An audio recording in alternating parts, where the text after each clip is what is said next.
Beyond Fishing is made possible by Sawgrass Fishing Rods. Sawgrass rods are handmade in Dallas, Texas. Sawgrass rods are first responder owned. When durability and quality matter, trust Sawgrass rods.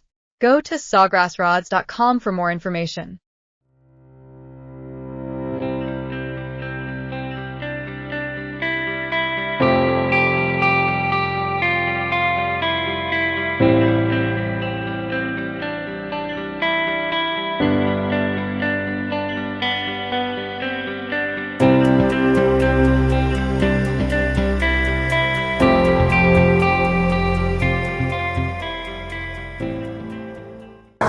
Hey guys, my name is Collins Illick. I'm part of the Sawgrass Fishing Rods team.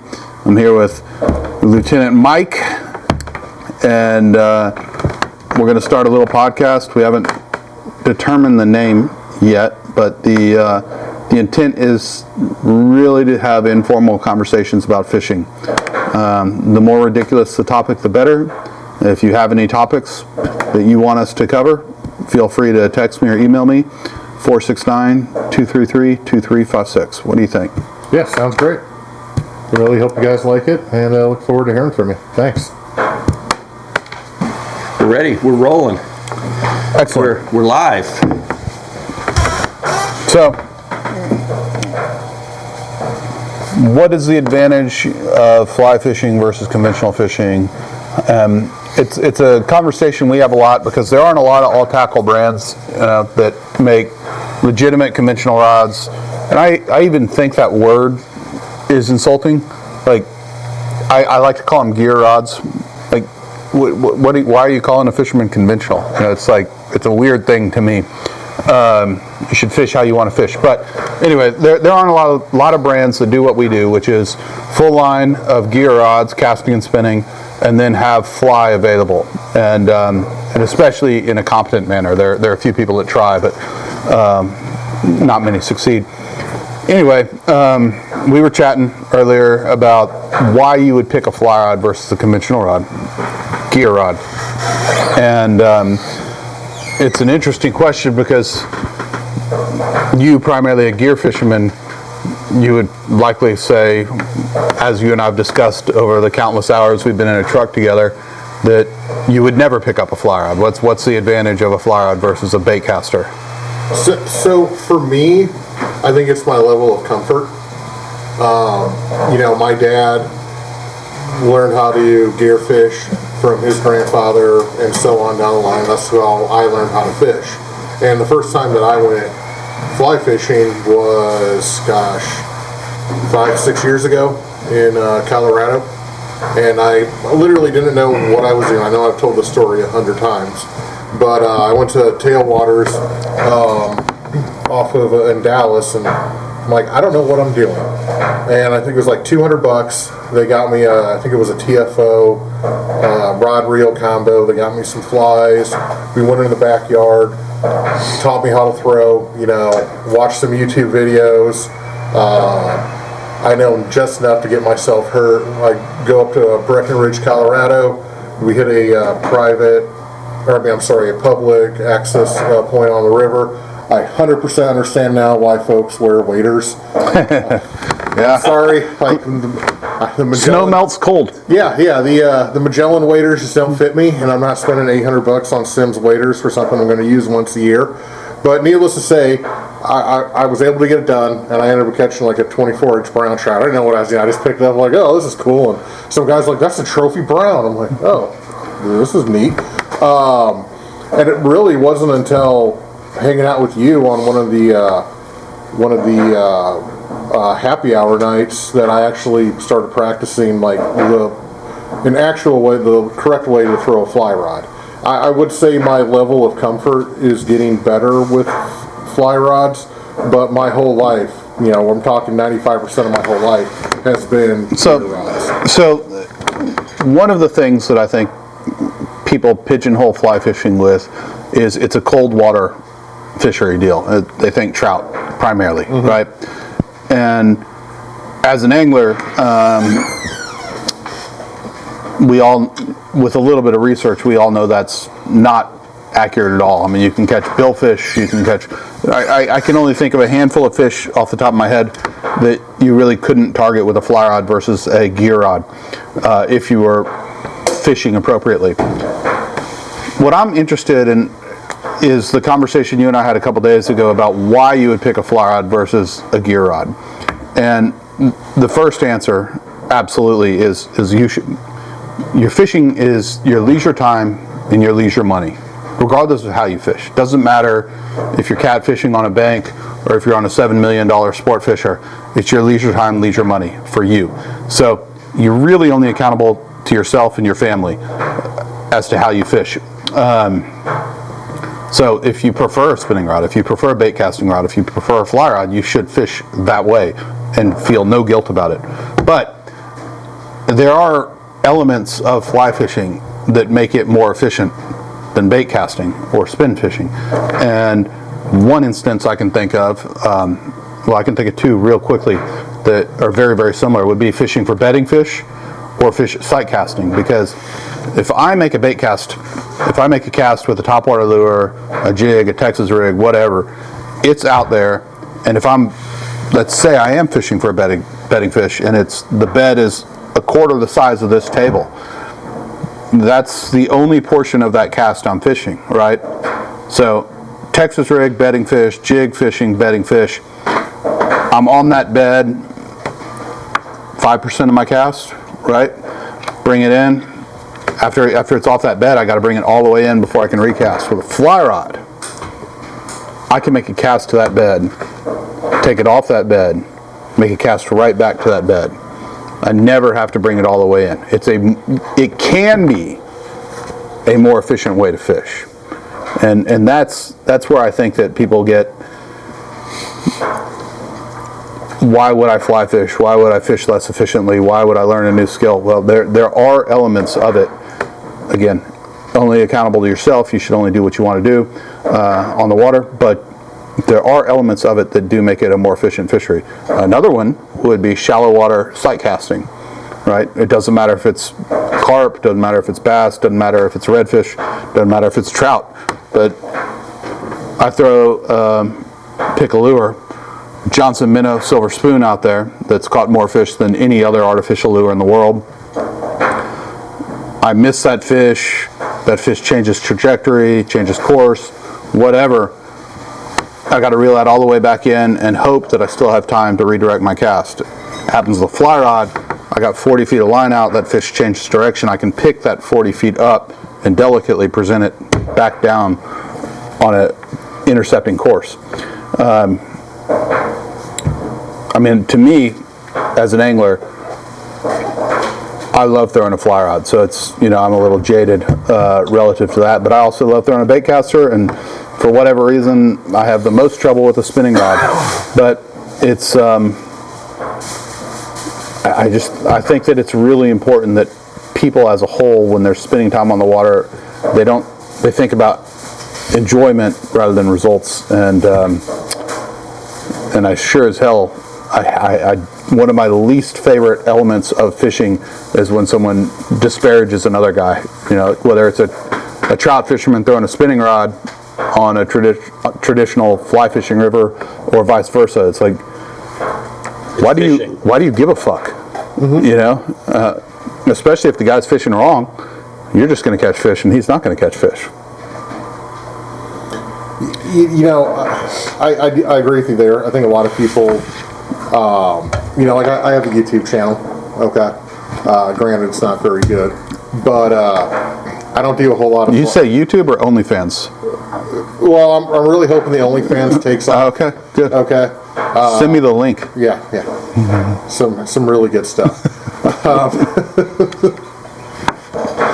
But you know, I don't do a whole lot of fly fishing on it because I'm not that good at it, and there is kind of like that.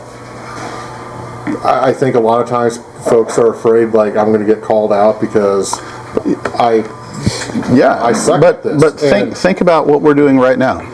It shouldn't be that way. But think about what we're doing right now. We're totally adept at podcasting.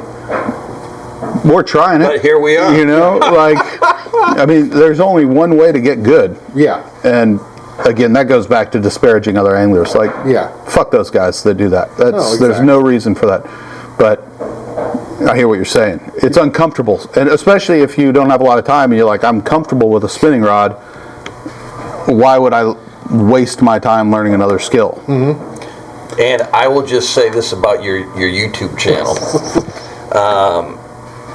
I think one of the things that I like about it, and I've seen your follower count going up, Slowly, right? but slowly, but you know what you're doing is organic, and you're not going for a high production. Mm-hmm. And I think people are attracted to that, and you're getting out there and you're just fishing, right? You're showing your 10-pound personal best, and you're showing the little trout or the bass that was smaller than the lure that you were throwing. I'm still proud of that. Yeah. Yeah, it's like a 3-inch spoon with a leader, northern fishing, and it was probably like a 2-inch largemouth. Everyone's got to eat, right? Next year when we go pike fishing or muskie fishing, I'm bringing a fly rod. Okay. We're going to catch a muskie on a fly rod in Green Bay. That is my goal. I want to catch even a pike on a fly rod. I think it'd be amazing. And I like when I go up to, like, every year, my dad, brother, and I would go to Leech Lake, Minnesota, and I'll take my fly rod up there, but I'm terrible in the wind. And the day that, like, all right, I'm gonna take my fly rod, it's like 20-mile-an-hour winds, and I'm like, yeah, this isn't gonna happen. You know. I mean, no one fishing in 20-mile-an-hour winds isn't fun anyway. No matter what you're doing. No, it's really not. You know, like, at some point, it's okay to be like, you know what? Let's go watch football and drink beer. Yeah. I'm gonna go in a different direction. You're right. It's funny because I hear Collins, you talk about fishing rods being tools, right? And you know you're choosing the right tool for the task. And one of the first times that I saw Collins throw a fly rod was off the end of a pier. Where we were fishing down in Rockport off of the Intercoastal, and there were probably 2 or 3 of us were throwing spinning rods, and we weren't catching anything. And Collins comes out and he's throwing that fly rod with his imitation shrimp fly, and he was catching fish left and right. And so he had the right tool, but also presentation. I think sometimes, right, there are situations where a fly rod can present the bait better than Unquestionably. conventional. Unquestionably. So, And as an angler, you will read water differently if you learn how to fly fish. And there are times when, I mean, you will have a different approach. I would strongly recommend anyone given an opportunity that loves fishing, just pick up a fly rod every now and again and you'll think about water differently and you'll see it differently. That's just a fact. yeah. You know, I have noticed, like, especially in the summer, like July, August, North Texas, you know, the water's 80 degrees. Water, you know, anything in, you know, the DFW area is already overpressure to begin with, because there's 2-3 tournaments a week on all the major lakes to begin with. But so when it gets hot like that, I'll switch to a fly rod and I'll get one of those. You've told me the name of it a million times and I can't think of it right now. Clouser minnow. Thank you. Yeah. You know, or just like a black, you know, fly that looks just like literally a fly. Keep it on the water, and then bass will start hitting that. Because it's just, you know, it's something different that they're not seeing. Because everyone's gear fishing around here. And it's just That's a really good point. And, you know, even if you didn't want to fly fish per se, you could use flies, to your point, like on a drop shot rig. Instead of a soft plastic, you could put a natural fly on there. A banded leech is one of my favorite flies, and it's rabbit strip palmered around the hook with a rabbit strip tail, and rabbit fur has a unique quality in water. When it's not moving, it still pulsates. So if you drop shotted a bandit leech, even when you're not moving it, the whole fly is going to be undulating, for lack of a better word. And I mean, you want to talk about an ultra finesse presentation for pressured fish, that's one right there. And it just, everything about it is natural, because it looks natural because it is natural, you know? Thinking outside the box. Thinking outside the box will make you a better angler. It's just trying random stuff. Like one time, Chris and I, we were using Texas rigs trying to punch through these lily patties. Wasn't happening, they were too thick. And we ended up just dragging them on top, but for some reason, the bass were going crazy on dragging Texas rigs across lily pads, and they were hitting them on the surface. That happened to me on Lake of the Pines. It was the only time I've ever done that, but where they wanted essentially a Texas rig on the surface. And I discovered it on total accident, recovering a cast, and we placed well in a tournament because of it. I could tell you exactly where that was and what rod I was fishing and what reel I was fishing, but no one gives a shit. But you tried something different. It was happenstance. I'm not sure I tried it, but it did work. So, what's our next topic? Next time we do this? Well, let me see here. We got a few. What we would really like is for our followers to tell us what to talk about. And if it's fishing and we don't know it, we'll research it. We could talk about how I got a muskie and Collins didn't. Yeah, that's on your YouTube channel. It's fine. I mean, there are other things we could talk about besides that. What? I had to get after my son-in-law. He went fishing one day without me, and so I asked him how he did, and he's like, we were just catching bluefish. And I was like, why did you say it like that? I'm like, you were on the water and you were catching bluefish. There's nothing wrong with catching bluefish. I love bluefish. And right, he wanted to catch reds. And so he was wearing this hat that said, any water, any fish. And I'm like, if you don't really mean that, you need to give me that hat, because I'll catch any fish on any water. Bluefish, I mean, this is tangential, but bluefish are some of the most fun fish to catch. Yeah. And I get it, like if you're looking for some fillets for dinner, bluefish may not be what you want. They're a little oily, but man, once you find them, you keep catching them, you stay on them, and they fight. I mean, you tie a 1 pound bluefish to a 5 pound redfish, the bluefish is going to drag that redfish to death. I got my first fish bite, my first bloody fish bite, by trying to grab a bluefish the wrong way when I was about 10 years old. Yes, for those who don't know, bluefish have teeth, very, very sharp teeth. They're in the category of wahoo, shark, pike, muskie, where you don't want to put your hand in their mouth. You definitely want to grab them by the tail or behind the dorsal. Yeah, I never made that mistake a second time. I believe that. I'm surprised you have 10 fingers. You know, when I was, took the family, we did a Griswold family road trip to Florida, which is just fun within itself. Did Beverly D'Angelo come? Please tell me she did. No, she didn't. That keyhole shirt she wore in Christmas Vacation, every Christmas I try to find it, buy it for my wife, but I can never find one. This is our pride and joy snots. We call them that because of a sinus condition. Anyway, so you were on a road trip from hell. Yeah, basically. So, no, I mean, it was good. I mean, just gave the kids, Wi-Fi and their iPads and just barreled down.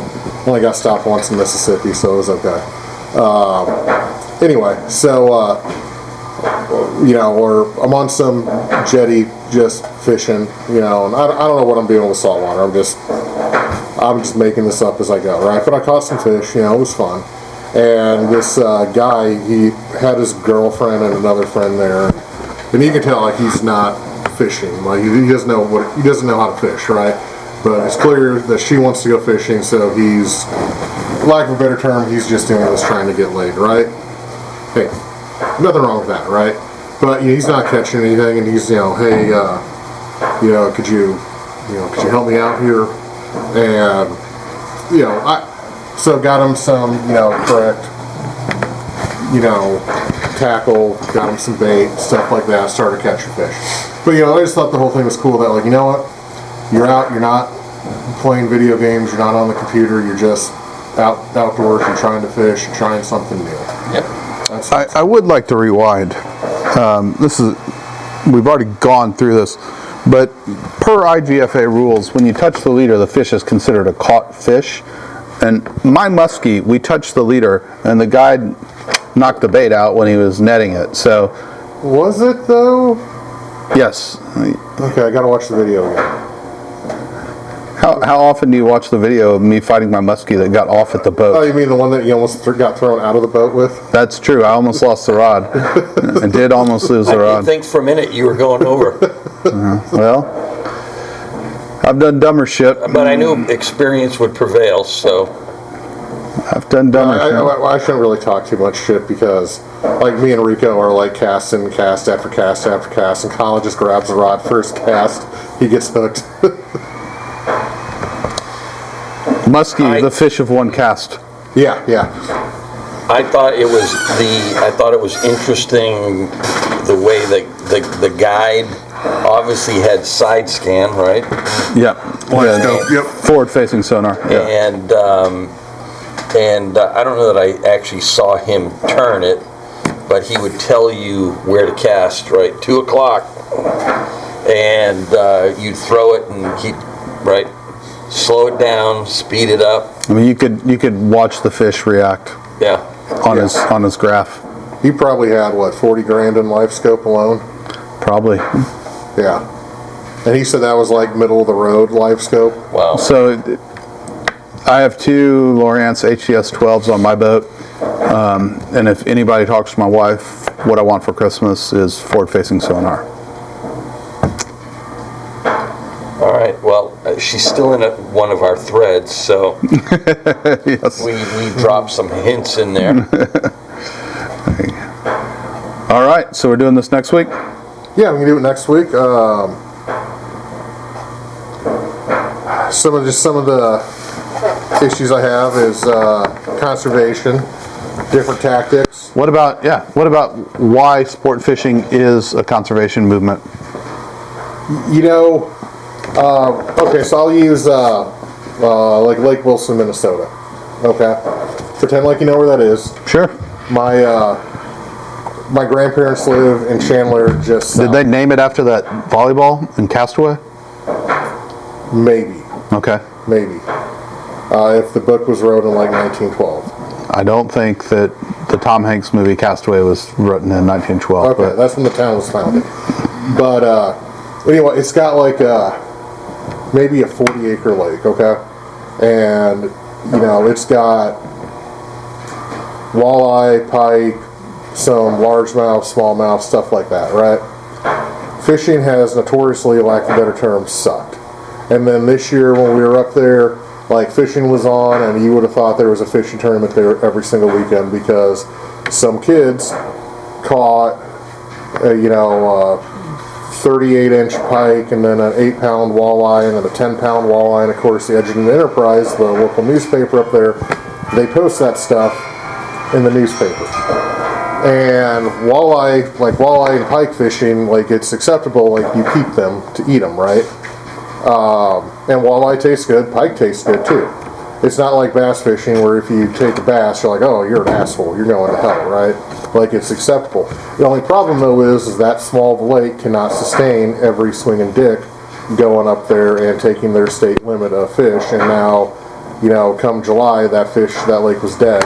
and it'll be dead for another 10 years until the state restocks the lake and Okay. we have a few more spawning episodes and stuff. So let's talk, next episode, let's talk about why sport fishing is a conservation movement. Okay. And we'll talk about the pros and the cons of sport fishing relative to fish health, body of water health. Okay. Sound good? Sounds good.